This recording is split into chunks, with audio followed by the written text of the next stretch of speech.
Сіздер ма балалар, ана тілінің 45-ші сабағына қош келдіңіздер. Сөйлем, мәтінді түсініп оқы. Ас атасынан. Науан әжесіне еріп, егіс даласына келді. Ол бидай сабақтарын көріп, "Мынау өсіп тұрғандар не?" деп сұрады. "Науанжан, бұл пісіп тұрған нан", деді әжесі. "Нан болса, таба наны қайда?" "Таба нан да осы дәннің ішінде. Ақ тоқаш ше, тоқаш та осы дәннің ішінде.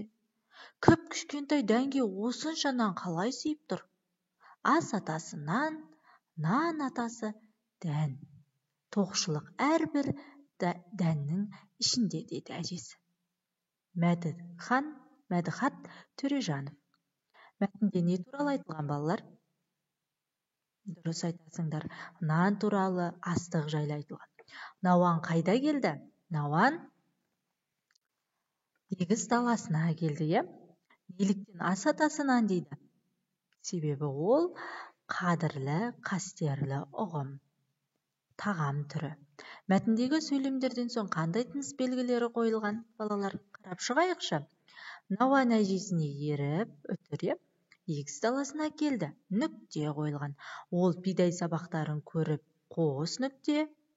Мынау өсіп тұрғандары не деген жерде сұрақ белгі қойылған. Одан кейін сызықша және деп сұрады, нүкте қойылған. Науанжан деп қаратпа сөз айтылғаннан кейін үтір қойылған. Бұл пісіп тұрған сызықша нан. Үтір, сызықша, деді әжесі, нүкте. Сонда сұрақ белгісі нүкте, сызықша, үтір және тырнақша белгілері қойылған екен. Мақалды көркем жаз. Балалар, мақалды дәптерлеріңді ашып, әдемілеп жазып алыңдар. Дәнді шашпа, нанды баспа. Балалар, нанды басуға бола ма?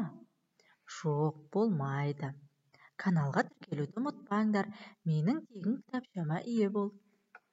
Сөйлемдерді тиісті тыныс белгісін қойып, көшіріп жаз.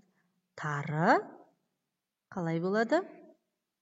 Сызықша, адам ағзасына пайдалы, нүкте. Тарыдан қандай тағамдар жасалады? Бұл жерде нүкте емес, сұрақ белгісі болады. Жарайсыңдар, балалар. Көшіріп жазуды ұмытпаңдар.